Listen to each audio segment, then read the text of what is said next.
سؤال كلنا بنسأله لنفسنا بقالنا سنين، امتى مصر يكون فيها انترنت غير محدود زي بقية دول العالم؟ يعني لحد امتى هنفضل عايشين على الباقات؟ لحد امتى هنفضل نخاف نفتح يوتيوب بجودة كويسة؟ لحد امتى هنفضل نحسب الجيجا بالورقة والقلم؟ النهاردة مش مجرد كلام وخلاص، النهاردة حملة وصوت شعبي كامل ورسالة لازم توصل.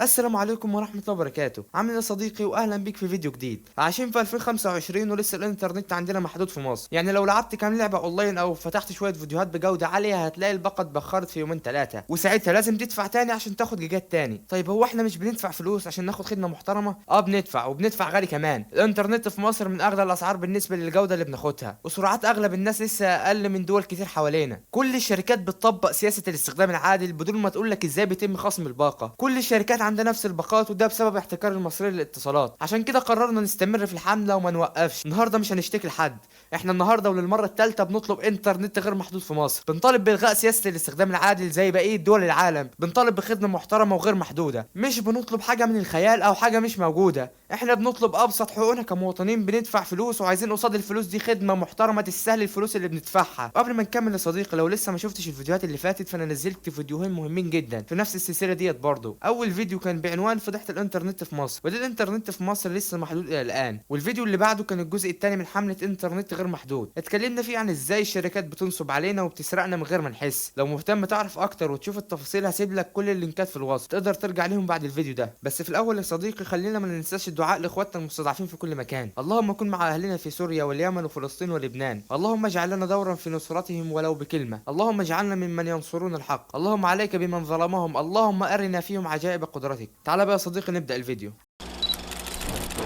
عشان احنا مش بنتكلم في فيديوهات وخلاص، احنا عاملين جروب واتساب وجروب على الفيسبوك. هسيب لكم روابط الجروبات في الوصف او في اول تعليق مثبت، يا ريت كلكم تدخلوا وتشاركوا عشان نوصل صوتنا. طيب يا حوده، هو احنا ممكن نعمل الحمله ديت وما يكونش لها تاثير؟ هل فعلا في دول عملت حملات زي ديت والنت بقى غير محدود عندهم؟ اقرب مثال لصديقي وهي السعوديه جنبنا. في سنه 2015 السعوديين كانوا بيعانوا من نفس اللي احنا بنعاني منه دلوقتي. شركات الاتصالات كانت بتحسب الجيجا بفلوس كتير، وسياسه استخدام عادل بدون اي شفافيه مع المستخدم، والناس كانت مخنوقه حرفيا، نفس اللي بيحصل معانا دلوقتي. وقتها بدأوا حملة كبيرة جدا على السوشيال ميديا اسمها راح نفلسكم.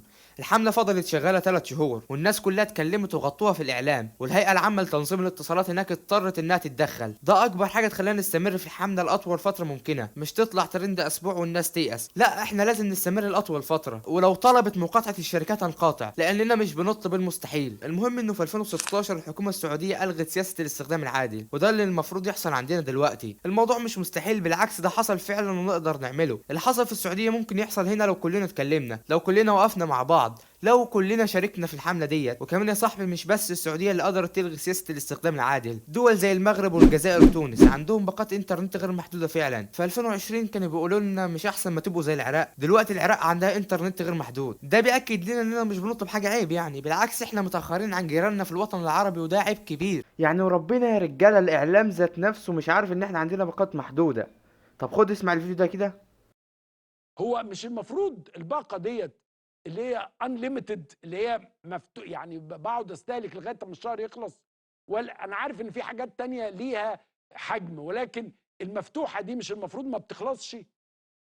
لا، مفيش حاجة مفتوحة. مفيش حاجه مفتوحه. لا لا لا، خلاص يعني ما يعني موضوع انه اي حاجة مفتوحة دي مفيش، هو كله بيبقى ليه. انه الباقه بقت بتخلص بسرعه، ما بقتش مبروكه. 1 جيجا خلصت او 5 جيجا خلصت، لا ده ما كتير جايز قوي. الحلقه فيها تمثيل كتير او كده او بتاع.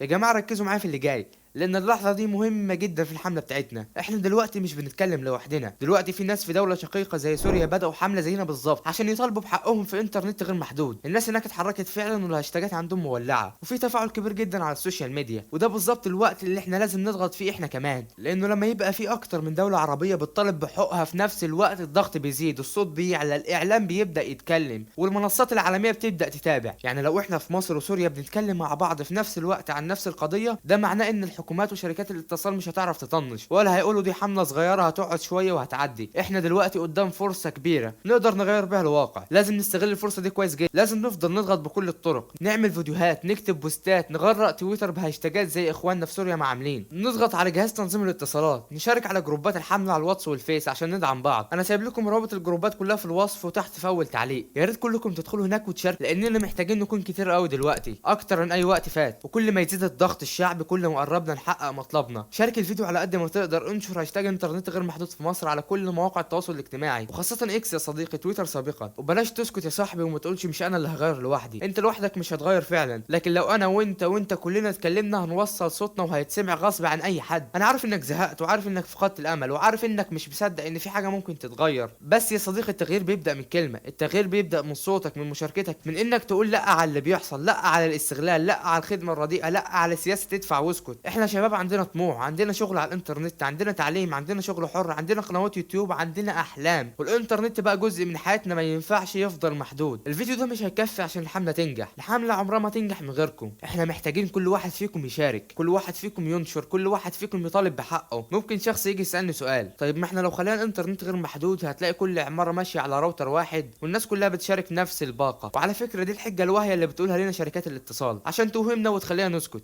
الرد على السؤال ده بسيط جدا جدا. اولا احنا مش في غابة، احنا في دولة عندها قوانين، يعني انت كدولة كبيرة جدا زي مصر مش هتعرف تمنع شوية ناس من استخدام الانترنت غلط. احنا يا صديقي في بلد وقفت قدام الارهاب ومسكنا مجرمين بيخططوا حاجات خطيرة جدا، مش هنعرف نمنع واحد بيشارك النت مع جاره. والله لو الدولة حطت غرامة 100,000 جنيه لأي حد يثبت انه بيشارك النت بشكل غير قانوني مش هتلاقي حد بيعمل كده تاني، وساعتها الكل هيمشي على النظام. وانا بقى حابب اسال سؤال، هل الحل انك تحرم 100 مليون مصري من الانترنت الغير محدود عشان في شويه بيستخدموه غلط؟ المبدا اللي هم ماشيين بيه غلط جدا، عامل زي اللي بيمنع العربيات تمشي في الشارع عشان في ناس بتكسر الاشاره. عشان كده يا صاحبي لازم صوتنا يوصل، ولازم كلنا نشارك وننشر الحمله على جميع مواقع التواصل الاجتماعي، خاصه اكس اللي هو تويتر سابقا، لان المنصه دي اكتر منصه بتوصل للصحفيين والاعلام والمشاهير. الهاشتاجات اللي هنكتبها هتكون انترنت غير محدود في مصر، وحاسبوا شركات الاتصال. كل تغريده وكل بوست بيقربنا من التغيير، احنا مش لوحدنا، احنا كتير، ولو اتحركنا سوا الصوت هيبقى عالي جدا وهيوصل باذن الله. وانا بقى حابب اوجه رساله للمسؤولين، يا ريت تفكروا في الجيل الجديد اللي بيعتمد على الانترنت في كل حاجه. التعليم بقى اونلاين، الكورسات، الجامعات، حتى في المدارس بقى في منصات رقميه. طيب ازاي طالب او شاب يتعلم وهو خايف يفتح فيديو عشان الباقه ما تخلص؟ ازاي واحد شغال فريلانسر او بيمنتج فيديوهات او بيشتغل في مجال التقنيه هيشتغل على باقه 140 جيجا؟ في ناس شغلها بيتعطل عشان باقات النت، ده ظلم واضح وصريح. اللي يوجع اكتر بقى ان الشركات كلها بتقدم نفس الباقات بنفس الاسعار وبنفس السياسه، يعني مفيش منافسه حقيقيه بينهم، وده اللي وضحناه بالتفصيل في فيديو فضيحه الانترنت في مصر. وكأن الشركات اتفقوا مع بعض ان المستخدم يفضل دايما محبوس في باقه معينه، وده سببه ان المصرية للاتصالات هي اللي محتكره البنيه التحتيه عندنا، والباقي بيأجر منها، فطبعا مفيش منافسه حقيقيه. لازم الدوله تفتح الباب لشركات جديده، او على الاقل خالص تراقب الاسعار والباقات وتحط قوانين تمنع الاحتكار ده. لو حضرتك مسؤول وبتسمع الفيديو ده دلوقتي، احنا مش بنهاجم حضرتك، احنا شباب عايز يشتغل ويتعلم، بس الانترنت مخلينا ما نقدرش نعمل كل ده. ساعدونا نخلي الانترنت غير محدود، لان الانترنت بقى زيه زي الكهرباء والميه، مش رفاهيه، ده من اساسيات الحياه دلوقتي. الفيديو ده هدفه توعوي فقط، واحنا كمواطنين بنمارس حقنا في الشكوى المشروعه وطلب تحسين الخدمه اللي بندفع فلوسها. وحابب اقول ان احنا مش ضد اي جهه ولا بنحرض ضد اي مؤسسه او كيان، احنا بنطالب بحقوقنا بشكل سلمي ومحترم وفقا للدستور والقانون اللي بيدي للمواطن الحق في المطالبه بخدمه محترمه مقابل الفلوس اللي بيدفعها. واي مثال اتقال في الفيديو هو للتوضيح فقط مش للهجوم، وكل الارقام المذكوره في الفيديو من مصادر وتجارب ناس حقيقيه. في النهايه بقى صديقي، الحمله دي مش بتاعتي ولا بتاعتك انت لوحدك، الحمله دي صوت كل واحد زهق، كل واحد بيدفع فلوس ومش بياخد حقه، كل واحد الباقه مكتفاه. اوعى تنسى بقى يا صديقي تشارك الحمله، لان الحمله دي لو وصلت لناس اكتر اكيد في مليون واحد هيشارك. وما تنساش بقى تنشر الهاشتاج وابعت الفيديو لكل اصحابك، لان صوتنا لو اجتمع لازم يتسمع. وعلشان كده هفضل اقولها دايما، صوتنا عالي ومش هننام، وحقنا في النت مش اوهام. وبس كده يا صديقي، والسلام.